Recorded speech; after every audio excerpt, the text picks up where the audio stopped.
Hello guys, welcome back to my channel. तो आज हम पढ़ने वाले हैं SKMU यूजी सेमेस्टर 2 सेशन है 25-29 AC2 एसोसिएटेड कोर हिस्ट्री का सेट 2 का मोस्ट इंपॉर्टेंट क्वेश्चन आंसर देखेंगे।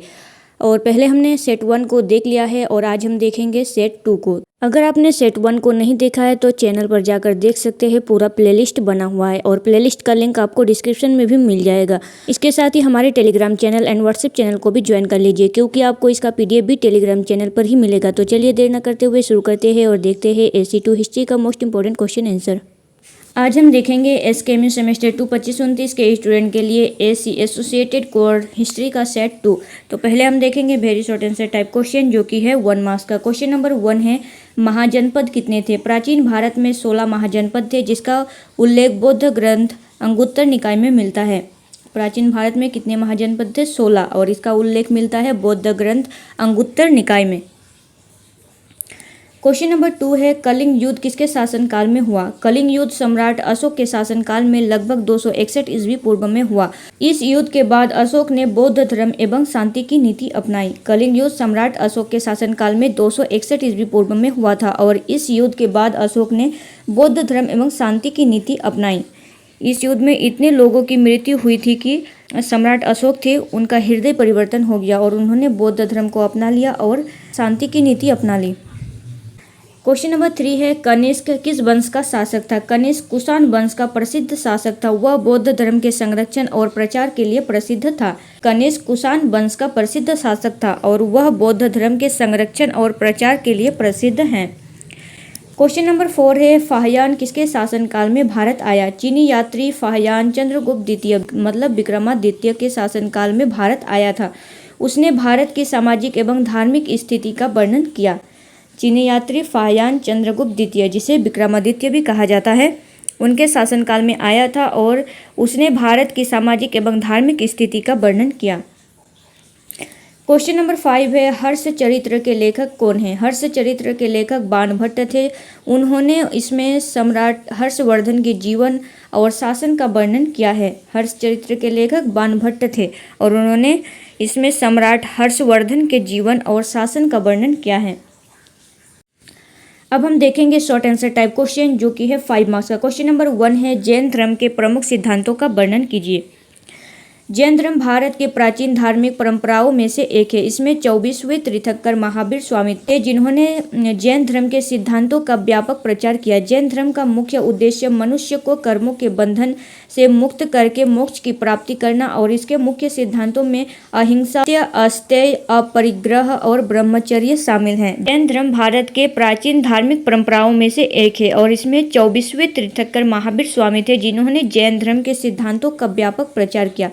जैन धर्म का मुख्य उद्देश्य मनुष्य को कर्मों के बंधन से मुक्त करके मोक्ष की प्राप्ति करना है और इसके मुख्य सिद्धांतों में अहिंसा, सत्य, अस्तेय, अपरिग्रह और ब्रह्मचर्य शामिल हैं। अहिंसा जैन धर्म का सबसे महत्वपूर्ण सिद्धांत है। इसके अनुसार किसी भी जीव को मन, वचन और कर्म से कष्ट नहीं पहुंचाना चाहिए। सत्य बोलना, चोरी ना करना और आवश्यकता से अधिक वस्तुओं का संग्रह ना करना भी इसके महत्वपूर्ण सिद्धांत है। जैन धर्म में कर्म और पुनर्जन्म के सिद्धांत को स्वीकार किया गया है। अहिंसा जैन धर्म का सबसे महत्वपूर्ण सिद्धांत है और इसके अनुसार किसी भी जीव को मन, वचन या कर्म से कष्ट नहीं पहुँचाना चाहिए। जैन धर्म के अनुसार किसी भी तरह से किसी को कष्ट पहुंचाना नहीं चाहिए। सत्य बोलना, चोरी ना करना और आवश्यकता से अधिक वस्तुओं का संग्रह ना करना भी इसका महत्वपूर्ण सिद्धांत है। जैन धर्म में कर्म और पुनर्जन्म के सिद्धांत को स्वीकार किया है। जैन धर्म में धर्म, कर्म और पुनर्जन्म के सिद्धांत को स्वीकार किया है। मोक्ष प्राप्ति के लिए सम्यक दर्शन, सम्यक ज्ञान और सम्यक चरित्र अर्थात त्रिरत्न को आवश्यक माना गया है। जैन धर्म अनेकात्ववाद और रियादवाद पर भी बल देता है। इस प्रकार जैन धर्म आत्मसंयम, त्याग, तपस्या, अहिंसा और सदाचार के माध्यम से आध्यात्मिक मुक्ति का मार्ग प्रस्तुत करता है। मोक्ष प्राप्ति के लिए सम्यक दर्शन, सम्यक ज्ञान और सम्यक चरित्र, ये क्या है? जैन धर्म का त्रिरत्न है जो आवश्यक माना गया है। जैन धर्म अनेकांतवाद और रियादवाद पर भी बल देता है। इस प्रकार जैन धर्म आत्मसंयम, त्याग, तपस्या, हिंसा और सदाचार के माध्यम से आध्यात्मिक मुक्ति का मार्ग प्रस्तुत करता है। क्वेश्चन नंबर 2 है सातवाहन प्रशासन एवं भूमि अनुदान व्यवस्था का वर्णन कीजिए। सातवाहन प्रशासन एवं भूमि अनुदान व्यवस्था का वर्णन करना। सातवाहन वंश का शासन मुख्य रूप से दक्षिण और पश्चिम भारत में स्थापित था। सातवाहन प्रशासन में राजा सर्वोच्च अधिकारी होता था और राज्य की शासन व्यवस्था में उसकी महत्वपूर्ण भूमिका थी। राज्य की सहायता के लिए विभिन्न अधिकारी नियुक्त किए जाते थे। प्रशासन को विभिन्न इकाइयों में विभाजित किया गया तथा स्थानीय प्रशासन में ग्राम अधिकारियों की महत्वपूर्ण भूमिका रहती थी। सातवाहन वंश का शासन मुख्य रूप से दक्षिण और पश्चिम भारत में स्थापित है, दक्षिण में भी और पश्चिम में भी। सातवाहन प्रशासन में राजा सर्वोच्च अधिकारी होता था और राज्य की शासन व्यवस्था में उसकी महत्वपूर्ण भूमिका थी। राजा की सहायता के लिए विभिन्न अधिकारी नियुक्त किए जाते थे। प्रशासन को विभिन्न इकाइयों में विभाजित किया गया तथा स्थानीय प्रशासन में ग्राम अधिकारियों की महत्वपूर्ण भूमिका रहती थी। सातवाहन शासकों ने कृषि, व्यापार और नगरों के विकास को भी प्रोत्साहन दिया। सातवाहन काल की एक महत्वपूर्ण विशेषता भूमि अनुदान व्यवस्था थी। शासकों द्वारा ब्राह्मणों तथा धार्मिक समस्याओं को भूमि दान में भी दी जाती थी। इन भूमि अनुदानों के साथ कई बार कर वसूलने तथा अन्य प्रशासनिक अधिकार भी दिए जाते थे। सातवाहन शासकों ने कृषि, व्यापार और नगरों के विकास को प्रोत्साहन दिया। सातवाहन काल की एक महत्वपूर्ण विशेषता थी भूमि अनुदान व्यवस्था। सातवाहन काल की एक महत्वपूर्ण विशेषता क्या थी? भूमि अनुदान व्यवस्था। शासकों द्वारा ब्राह्मणों तथा धार्मिक संस्थाओं को भूमि दान में दी जाती थी। शासकों द्वारा ब्राह्मणों तथा धार्मिक संस्थाओं को भूमि दान में दी जाती थी और इन भूमि अनुदानों के साथ कई बार कर वसूलने तथा अन्य प्रशासनिक अधिकार भी दिए जाते थे। भूमि अनुदान से नए कृषि क्षेत्रों का विकास और नई बस्तियों की स्थापना हुई। इससे ग्रामीण अर्थव्यवस्था को बढ़ावा मिला, लेकिन धीरे धीरे स्थानीय शक्ति और धार्मिक संस्थाओं का आर्थिक प्रभाव भी बढ़ने लगा। इस प्रकार सातवाहन प्रशासन में केंद्रीय शासन के साथ स्थानीय व्यवस्था तथा भूमि अनुदान का महत्वपूर्ण स्थान था। भूमि अनुदान के लिए नए कृषि क्षेत्रों का विकास हुआ और नई बस्तियों की स्थापना हुई।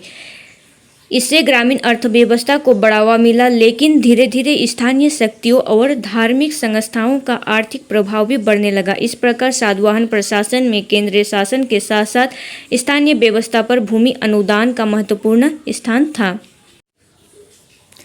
क्वेश्चन नंबर 3 है हर्षवर्धन की प्रमुख उपलब्धियों का वर्णन कीजिए। हर्षवर्धन 7वीं शताब्दी का एक महान भारतीय शासक था। वह पुष्यभूति का वर्धन वंश से संबंधित था। अपने शासन काल में उसने उत्तर भारत के अनेक क्षेत्रों को अपने अधीन करके एक शक्तिशाली साम्राज्य स्थापित किया और कन्नौज को अपनी राजधानी बनाया। हर्ष एक कुशल प्रशासक था तथा अपने अपने राज्य में शांति और व्यवस्था बनाए रखने का प्रयास किया। वह शिक्षा, साहित्य और कला का महान संरक्षक था।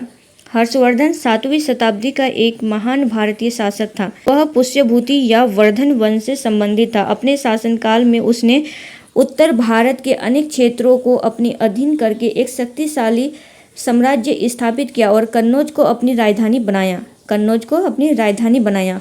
हर्ष एक कुशल शासक था तथा उसने अपने राज्य में शांति और व्यवस्था बनाए रखने का प्रयास किया। वह शिक्षा, साहित्य और कला का महान संरक्षक भी था। उसके शासनकाल में प्रसिद्ध चीनी यात्री ह्वेन-त्सांग भारत आया और उसने हर्ष के शासन तथा तत्कालीन भारतीय समाज का विस्तृत वर्णन किया। हर्ष ने नालंदा विश्वविद्यालय को संरक्षण एवं सहायता प्रदान की। वह धार्मिक रूप से सहिष्णु था और विभिन्न धर्मों के प्रति सम्मान रखता था। वह प्रयाग में नियमित रूप से विशाल धार्मिक सभाओं का आयोजन करता था और गरीबों तथा धार्मिक व्यक्तियों को दान देता था। उनके शासनकाल में प्रसिद्ध चीनी यात्री ह्वेन-त्सांग भारत आया। हर्ष के शासन तथा तत्कालीन भारतीय समाज का विस्तृत वर्णन किया। हर्ष ने नालंदा विश्वविद्यालय को संरक्षण एवं सहायता प्रदान की। वह धार्मिक रूप से सहिष्णु था और विभिन्न धर्मों के प्रति सम्मान रखता था।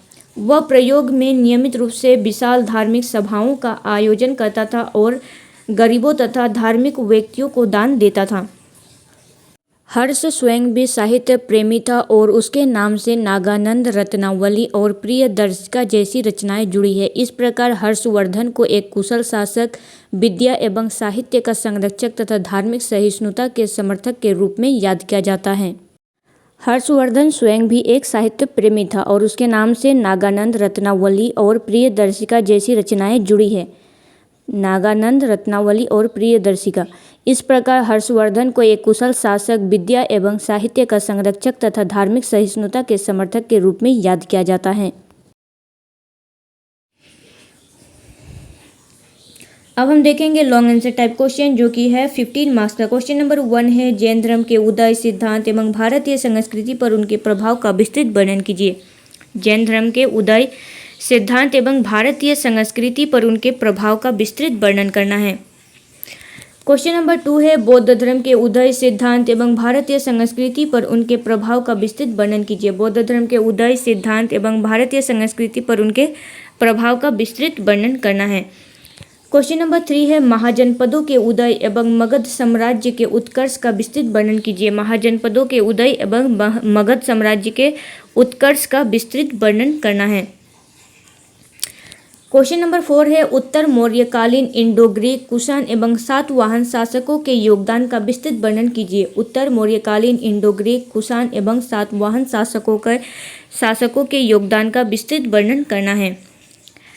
क्वेश्चन नंबर 5 है, गुप्तकालीन प्रशासन एवं कला स्थापत्य का आलोचनात्मक अध्ययन कीजिए। गुप्तकालीन प्रशासन एवं कला स्थापत्य का आलोचनात्मक अध्ययन करना है। ये है एसी हिस्ट्री का सेट 2 का मोस्ट इंपॉर्टेंट क्वेश्चन आंसर। तो अगर आपको वीडियो अच्छा लगा हो तो चैनल को सब्सक्राइब कीजिए, वीडियो को लाइक कीजिए और अपने फ्रेंड्स में शेयर कीजिए। तो चलिए मिलते हैं नेक्स्ट वीडियो में, तब तक के लिए थैंक यू।